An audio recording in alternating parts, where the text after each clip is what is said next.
Good morning, people.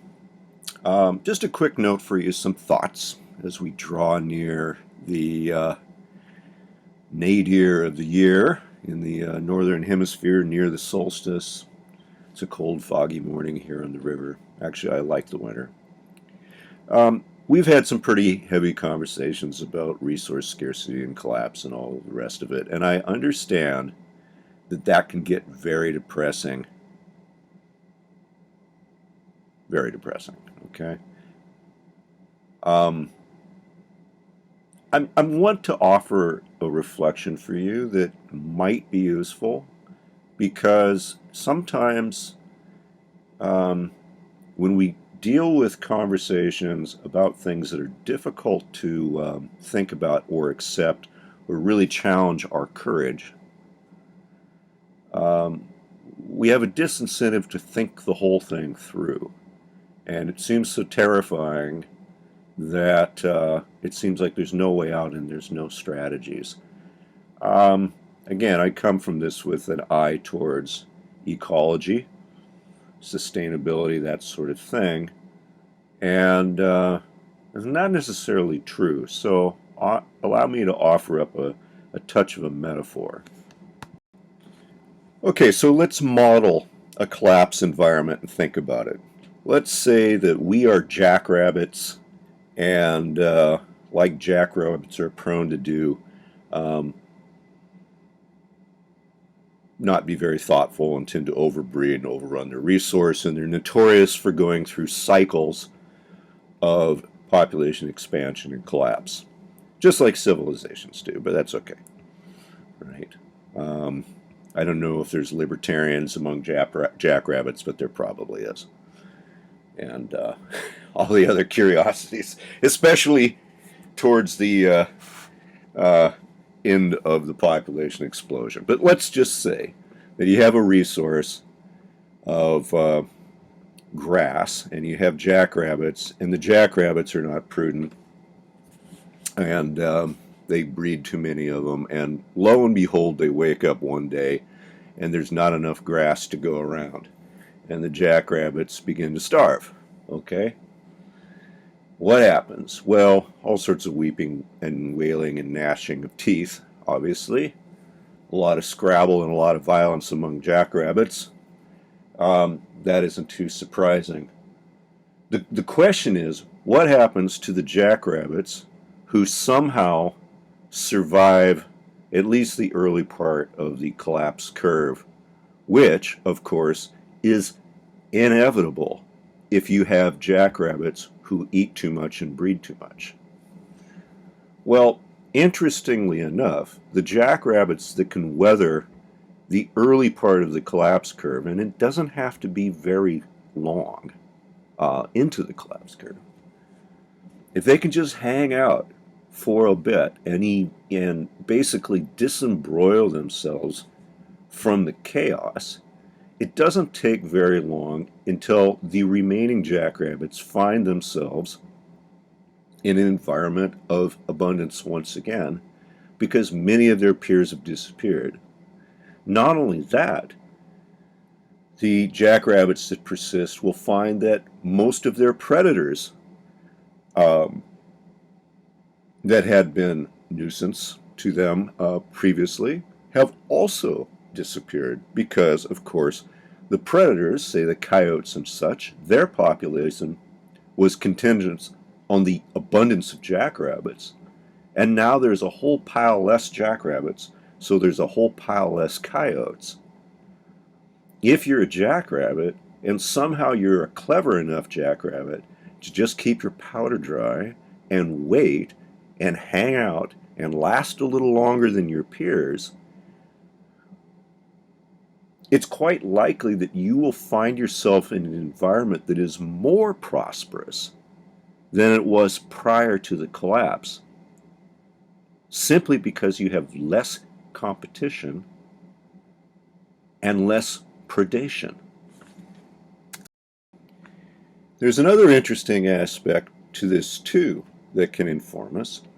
Let's say if you had a choice prior to the collapse due to scarcity, would you rather prefer to be a jackrabbit or a coyote. Prior to the collapse, especially as the collapse curve encroaches, jackrabbits suffer because they're already feeling the pang of scarcity. They may be just basically barely hanging on, but it hasn't got to the point where there's a population collapse yet. And because that's the case, the resource that coyotes depend on, which is an abundance of jackrabbits, is still far and away abundant. So prior to the collapse curve, it can be desirable to be the predator. But after that happens, after that collapses, after the jackrabbits start to disappear, the remaining jackrabbits start to discover quickly that the resource that they depend on recovers, and recovers quickly. And the pressures that they face are radically diminished because as jackrabbits starve, so do the coyotes. And it would not take very long until one would find that the jackrabbit once again has, well, a competitive advantage. Because being scarce, it's much more difficult for the coyote to effectively prey upon them. The energy return on energy invested, so to speak, for the coyote is much lower than it was prior to the collapse.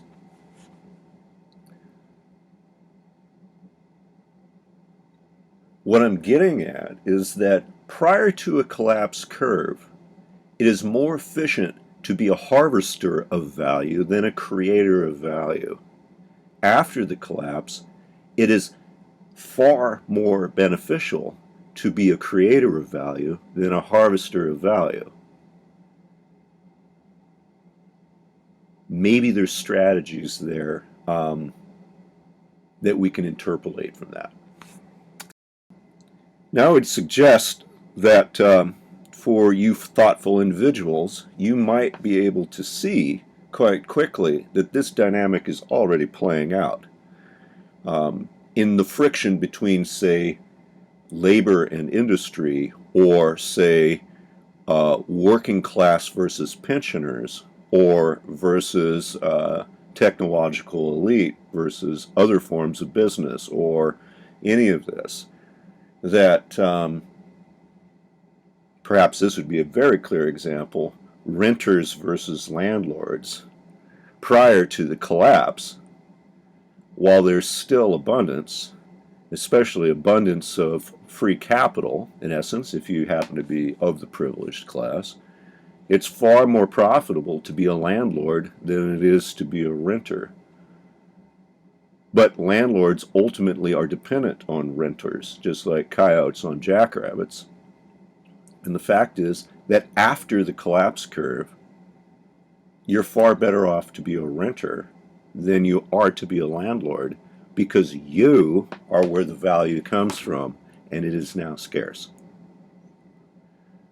I've had a lot of conversations with people recently about these kinds of issues. One of the places here locally where this is of interest to me is in the conversation about liveaboard boats, because there's increased scarcity of the resource for places for individuals who live on the water to go about that lifestyle. I mean, the harbors are relatively congested and the marinas are more hostile to individuals choosing that form of life,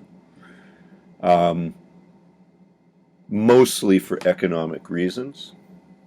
And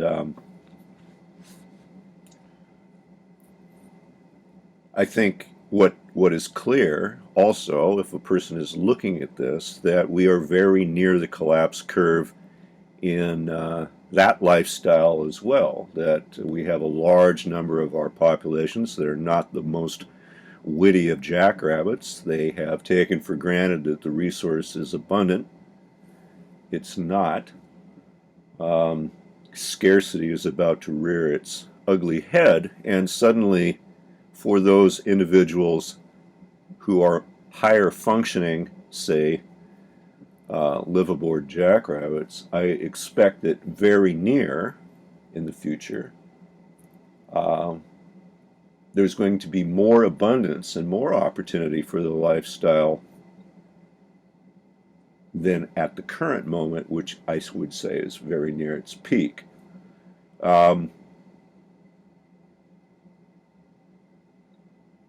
Anyway, I bring this up because if you happen to be a smarter than your average jackrabbit and you recognize that the collapse curve is near,